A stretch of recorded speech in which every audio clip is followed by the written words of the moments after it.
you feel like God's not speaking to you, but in reality, it's the cause is you aren't able to receive what God is speaking to you because of the darkness that's in your life.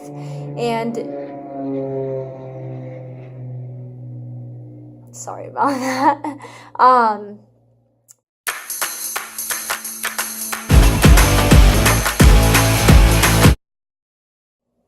Welcome back, friends. I'm Santana, and I'm here to help you find the way, the truth, and the life in Jesus Christ. And to also remember that Jesus saved us once, but continuously rescues us every single day. Last video, I talked to you guys about whether or not it's important to be careful with what you watch. And I used scripture Luke 11:34. And I realized after watching the video a few times and after posting it and some comments here or there, I didn't even go into what the scripture actually means. So that is exactly what I want to do with you guys today, is dig deeper into the scripture. All right, guys, so I have my Bible with me. If you don't have yours, that is totally okay. Mine is a side-by-side Bible. I have the New American Standard Bible as well as the Amplified Bible.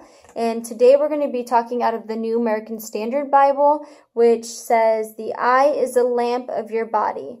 When your eye is clear, your whole body also is full of light.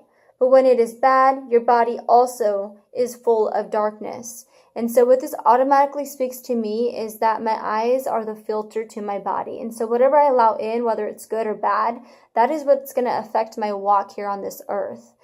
So I really wanted to dig deeper and to see what this actually means.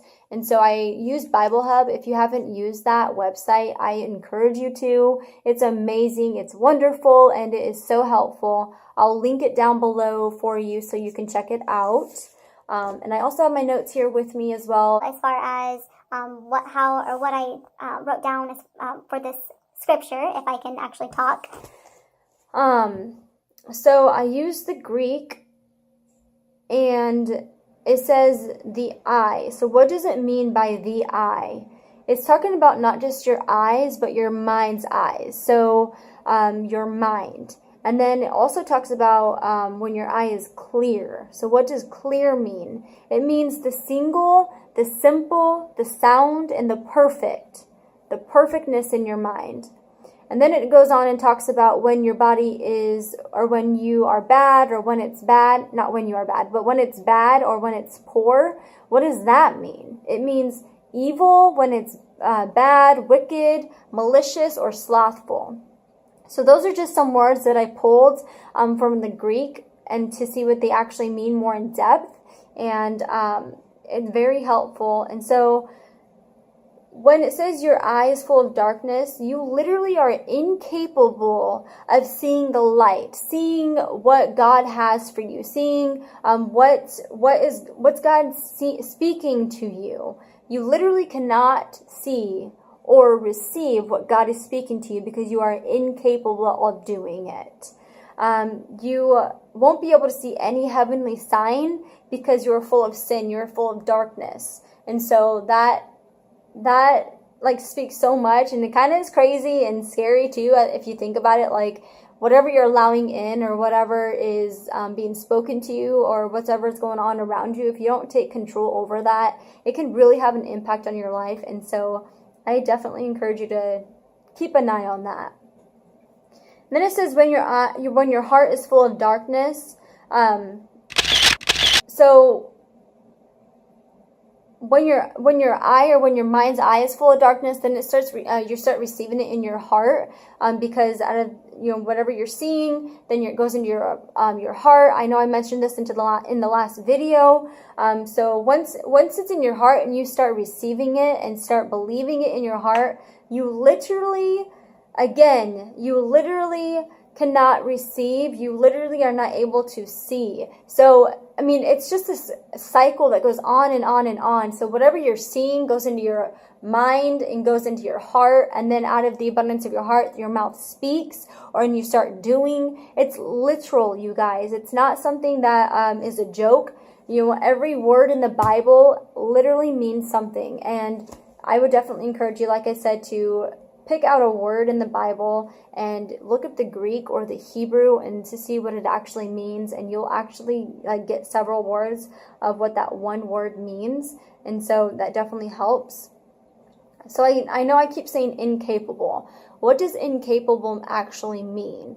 I like to use the Merriam-Webster dictionary, and it says that you're not able to take in, hold, or keep. You're not able to do something, lacking legal qualification or power.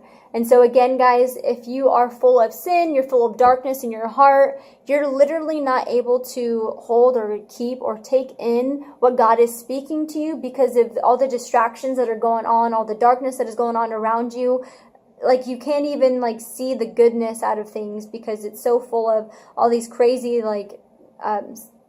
demonic things, or the devil just likes to come and steal, and that's exactly what he's doing. And I get so fired up with this topic because the enemy, Satan, comes to steal, kill, and destroy, and he starts with the mind, and it's just a mess. So you are literally not able to take control or power over something because you don't even know what's happening, because again, you're so distracted with all these negative things going on or all the sin that's going on in your life. You're just distracted. And I know that I keep saying sin, so what does sin actually mean? It means to love yourself or to live for yourself. And so it shows how do you know that you're only loving yourself or you're living for yourself? Well, it shows with guilt. You start feeling guilty. It starts showing in your relationships with people. And I'm not talking about husband and wife or boyfriend and girlfriend. I'm not talking about that. I'm talking about general relationships. It starts showing in that as well. In your habits, your day-to-day habits, it starts showing in the lack of peace that you carry because you're so anxious about things. And sin is not just an action. It's not just doing something. It also can start with your thoughts and what you're thinking. And that, like I said, that's where the enemy likes to come and attack us first, is our mind. And so once he gets that thought in us, and you don't take control over that, he is the one now in control. And so, you're starting to do the opposite of what is actually right. So again, sin is just, it's doing completely opposite of what God says to do. So again, guys, it's very important to be careful with what we're watching, what we're listening to, what we're paying attention to, because we are giving all of our attention to one thing, and if it's not light, it's darkness. It's not one or the other. It's not in between. It's not both. You can't have it both ways. The Bible talks about here in Luke 11:17. Actually, it says, "Any kingdom divided against itself is laid waste, and a house divided against itself falls." So you cannot have it both ways. You can't have darkness and light in your life. It's one or the other. And so it's a matter of which one do you actually choose to live by. Do you want to live in darkness or do you want to live in light? Guys, it's super important. It's black or white. It's not, gray. It's simple. So comment down below. Let me know what you guys think, what God has spoken to you in regards to this scripture, or if this video has helped you guys. I really hope it has. And actually, we're going to do these more often, where I will take a scripture and dig deep into that scripture and also share what the Lord speaks to me on it. And I'm going to call this Scriptures with Santana.